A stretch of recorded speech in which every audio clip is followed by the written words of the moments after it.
Kwa majina naitwa Zenifa, ni binti wa miaka 17, nimehitimu sekondari, nikafauli vizuri, lakini kutokana na ugumu wa maisha hapa nyumbani kwetu, nikajikuta nashindwa kuendelea na shule.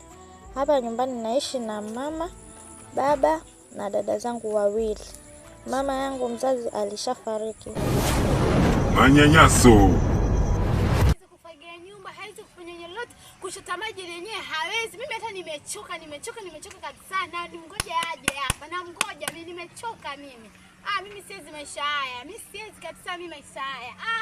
Siwezi mimi. Mimi mwenyewe nitaka nikae nje mwage kumbe nitaambua tena nioshe vyombo. Siwezi mimi maisha haya.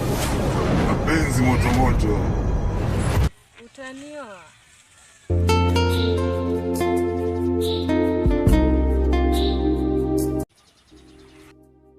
Na kuuliza Yusuf kwa sababu mimi nimesikia ndasomea nje ya nchi. Mimi nakupenda Yusuf.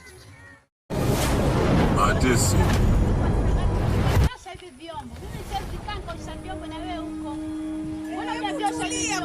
Tulia. Kwa hizo za nini? Wewe? Juzi niliosha vyombo, jana nikaosha vyombo nikapika. Hivyo umejiajiri kwa taarifa yako. Sasa mtoshwa na maana maidi yondoka. Kisha unikome nifishe mimi.